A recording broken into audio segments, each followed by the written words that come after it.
안녕하세요. PP 채널입니다. 출애굽기 24장부터 31장 말씀을 보면 모세가 시내산에 올라가 40일 동안 있으면서 하나님께 율법과 십계명을 받는 장면이 나와요. 그리고 연결되는 32장에서는 금송아지 사건이 나옵니다. 산에 올라갔던 모세가 오랜 기간 내려오지 않자 기다리던 백성들 중 몇몇이 전체의 무리를 선동해 분열을 일으킵니다. 강간무소식이었기 때문에 아마도 모세가 사라졌거나 아니면 모세가 죽었다고 생각을 했던 것 같아요. 그래서 이들은 모세와 함께 지도자 역할을 했던 아론을 찾아와 이렇게 말합니다. 출애굽기 32장 1절 말씀 제가 읽어드릴게요. 백성이 모세가 산에서 내려옴이 더딤을 보고 모여 백성이 아론에게 이르러 말하되 일어나라 우리를 위하여 우리를 인도할 신을 만들라. 이 모세 곧 우리를 애굽 땅에서 인도하여 낸 사람은 어찌 되었는지 알지 못함이니라. 이들은 자기들을 위해 신을 만들어 달라고 요구합니다. 아니 단순한 요구를 넘어 거의 반강제 협박에 가까워요. 말한 대로 요구대로 들어주지 않으면 아론을 해할 기세였습니다. 모세가 사라졌으니 모세가 믿었던 모세의 능력이 되었던 하나님도 그와 함께 사라졌다 생각하고 이제는 사라진 하나님 대신에 우리들을 인도할 새로운 신을 만들어 달라고 아론에게 요구했던 거예요. 이에 아론은 백성들의 이런 여론을 무마시키고 잠잠케 하기 위해서 이렇게 말합니다. 모든 금을 자기에게 가져오라 말한 다음 이를 가지고 금송아지 우상을 만들어요. 그리고 백성들에게 이것이 너희를 이집트에서 구원한 신인 하나님이니 섬겨라. 이렇게 말합니다. 우리가 이 사건을 잘 이해하기 위해서는 반드시 알아야 할 두 가지 중요점이 있어요. 첫 번째, 아론은 왜 송아지 모양의 우상을 만들었을까예요. 다른 동물의 모양도 있고 형상도 있고 또 다른 우상의 형상도 있는데 왜 아론은 하필 송아지 모양의 우상을 만들었을까요? 그 다음 두 번째, 아론은 자기가 만든 금송아지를 가리켜 너희를 이집트에서 구원한 신인 하나님이니 섬겨라 라고 말했단 말이죠. 왜 아론은 금송아지를 가리켜 하나님이라고 말했을까요? 자, 먼저 아론이 금으로 송아지 우상을 만들고 이를 섬기라 했던 이유는 이집트에서 행했던 우상 숭배의 쓴뿌리가 아직 남아 있었기에 그러므로 그것에 영향을 받았기 때문입니다. 소는 당시 이집트에서 신으로 섬겨졌던 동물이었어요. 당시 이집트는 다신교로서 수많은 신들을 만들어 섬겼고 또 많은 동물들에게도 신이라는 이름을 붙여 섬겼어요. 그중 소는 하토르라는 이름으로 불렸고 다산과 풍요와 행복을 주는 번영의 신으로 섬겨졌었습니다. 아론이 금송아지 우상을 만든 이유가 바로 여기에 있어요. 현재 생활에 만족하지 못하고 있는 사람들의 불만을 무마시키고 광야에서 떠도는 백성들의 불안을 해소하기 위해 바로 얼마 전까지 이집트에서 풍요의 신으로 섬겼던 우상을 만든 다음 이것을 그들에게 주며 이제 풍요의 신이 너희와 함께 있으니 이제 곧 너희의 생활이 나아질 것이다. 풍요로워질 것이다. 그러니 요동치 말고 잠잠하라. 이런 메시지를 주기 위해 금송아지를 만들었던 것입니다. 아론은 이를 위해 출애굽하기 전 바로 얼마 전까지 이집트에서 풍요의 신으로 섬겼던 소를 우상으로 만들어 주었던 거예요. 그 다음 아론은 단순히 금송아지 우상을 만든 데 그친 것이 아니라 그것을 가리켜 너희를 구원한 하나님이라고 말합니다. 이 점이 이 사건의 핵심을 이해하는 데 가장 중요해요. 왜 아론은 금송아지를 만들고 이를 가리켜 하나님이라고 말했을까요? 네, 그 이유는 풍요의 우상을 하나님과 동일시하여 하나님을 떠나지 못하게 하려고 했던 것 같아요. 출애굽 초기에 광야에서 떠돌던 이스라엘 무리들은 그들이 처한 상황에 매우 불만이 많았습니다. 한 가지 예를 들면 민수기 11장에서 이스라엘은 하나님께 그리고 자기들이 지금 현재 처한 상황에 불만을 표출하는 그런 장면이 나와요. 제가 민수기 11장 5절에서 6절 말씀 읽어드릴게요. 우리가 애굽에 있을 때에는 값없이 생선과 오이와 참외와 부추와 파와 마늘들을 먹은 것이 생각나거늘 이제는 우리의 기력이 다하여 이 만나 외에는 보이는 것이 아무것도 없도다 하니. 이스라엘은 출애굽 후 광야에서 만나를 먹으며 살았습니다. 그런데 매일 이것만 먹으니 질렸나 봐요. 그래서 반찬 투정을 합니다. 이 정도 불평과 불만이면 애교 정도로 그냥 넘어갈 수 있을 정도인데 문제는 이게 아니에요. 절대 하지 말아야 할 생각과 행동을 합니다. 출애굽을 후회하며 지난 애굽 생활을 그리워해요.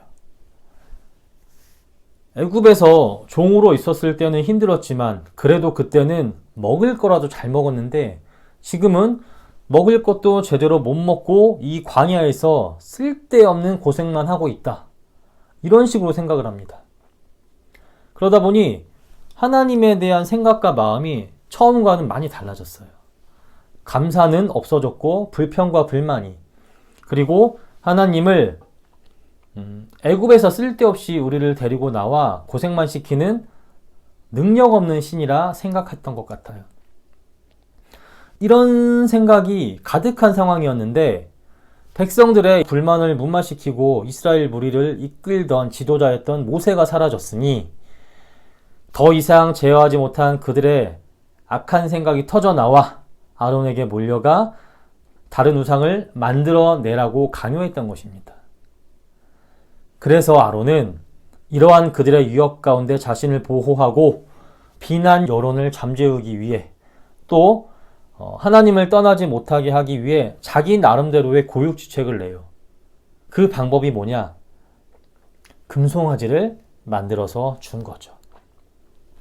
금송아지, 즉 이집트에서 풍요의 신으로 섬겨지던 우상을 만들어 백성들에게 주고 그것을 가리켜 하나님이라고 말하며 이집트를 풍요롭게 만들어준 너희가 이집트에서 믿었던 그 번영의 신이 사실 너희를 구원한 하나님이다. 이제 이 신이 너희와 함께 있으니 이제 우리가 풍요롭고 번영할 것이다. 그러니 더 이상 요동치 말고 잠잠하라. 이게 아론이 금송아지를 만들고 이를 가리켜 하나님이라고 말했던 이유였어요. 아론은 자기를 보호하고 또 자기 나름대로의 생각으로 백성 이탈을 막고 하나님을 떠나지 않게 하기 위해 이렇게 한 것으로 보여요. 어떻게 보면 아론의 이런 생각과 행동이 이해가 될 것도 같아요. 잘해보려고 한 거잖아요. 자기를 지키고 백성들의 불안을 해소하여 분열을 막고 또 하나님을 떠나지 않게 하기 위한 행동이었으니까요. 그래서 아론은 출애굽기 32장 22절 말씀에서 시내산에서 내려와 책임을 묻는 모세에게 자기는 안 그러고 싶었으나 백성의 악함으로 인해 어쩔 수 없이 했다라고 자기의 행위를 변명합니다. 하지만 그건 말 그대로 변명일 뿐이에요. 그렇게 성경에서는 백성들과 함께 더불어 아주 명백히 아론의 잘못이라고 분명히 말합니다. 출애굽기 32장 25절 말씀을 보면 아론이 백성들을 방자하게 만들었다고 하는데 여기서 방자는 원어적인 의미로 제멋대로 날뛰게 했다라는 뜻이에요. 즉 아론이 금송아지를 만들어준 것은 제멋대로 날뛰고자 하는 백성들을 제어하지 못하고 오히려 제멋대로 날뛰도록 판을 깔아준 것이다 라고 말하는 거예요. 이렇게 성경은 절대 아론이 한 행위에 대해 면죄부를 주지 않습니다. 그렇다면 아론은 왜 이런 어처구니 없는 행동을 했을까요? 아론은 모세와 함께 하나님의 능력을 보았고 그 하나님의 능력으로 이스라엘을 다스리던 지도자였습니다. 그런 아론이 왜 이런 행동을 했을까요? 네, 다급하고 불안한 상황에 매몰되어 선택의 순간 하나님 말씀이라는 가장 중요한 원칙을 잊어버렸기 때문이에요. 우상 숭배는 하나님 뜻이 아닌데 이게 제일 중요하게 지켜야 할 하나님 말씀인데 그는 사람과 또 상황에 매몰되어 가장 중요한 이것을 잊어버린 거예요. 그러므로 하나님이 아니라 사람의 생각으로 가장 합리적인 판단과 선택을 한 것입니다. 아론은 사람의 생각으로 가장 합리적인 선택을 했습니다. 그래서 백성의 불안을 해소하고 하나님을 떠나지 않게 하려 했어요. 하지만 하나님의 뜻으로 보자면 가장 안 좋은 선택을 했습니다. 우상을 만들었고 그것을 하나님이라고 하여 섬기게 했으니까요. 다급하고 불안한 상황에 매몰되어 하나님을 잊어버렸기에 그는 이런 어처구니 없는 행동을 평소라면 전혀 하지 않았을, 모세가 있었으면 전혀 하지 않았을 잘못된 선택을 한 것입니다. 우리는 이를 통해 이러한 아론의 모습을 통해 두 가지 교훈을 얻을 수 있습니다. 첫 번째는 하나님 말씀이 나에게 있어서 가장 중요한 원칙이자 기준이 되어야 합니다. 하나님 말씀은 절대 불변의 진리입니다. 그렇기에 우리는 선택을 할 때 또 무슨 일을 할 때 내 생각의 합리보다 하나님 말씀이, 하나님 뜻이 제1의 기준이, 원칙이 되어야 해요.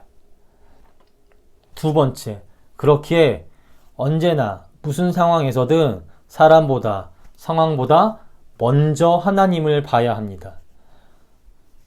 사람과 상황에 매몰되어 하나님을 잊어버리면 평소에는 전혀 하지 않았을 그런 행동과 선택을 해요. 하나님의 뜻이 아닌 잘못된 그런 선택과 행동을 하게 됩니다. 그렇기에 이러한 실수를 하지 않기 위해서는 그 어떤 상황에서도 가장 먼저 하나님을 바라봐야 해요.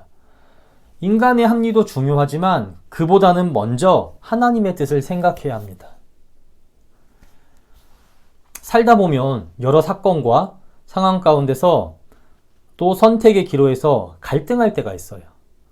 이럴 때 우리는 어떻게 선택을 해야 할지, 어떻게 문제를 해결해야 할지 고민하고 생각하죠. 그때 어떤 것을 제일 중요한 제1의 원칙으로 또 기준으로 놓고 선택하고 판단하십니까? 가장 합리적인 생각, 내 감정에 따라 나에게 이득이 되는 것, 모두에게 다 좋은 것. 우리는 이러한 모든 요소들을 다 고려하고 종합하여 선택하고 판단합니다. 그런데 그런 것들도 중요하지만 가장 중요한 건 그게 아니에요.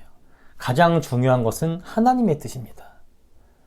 만일 이를 잊어버리고 인간의 기준과 감정으로만 판단하고 선택한다면 아론과 같은 실수를 그 누구도 절대 피할 수 없습니다.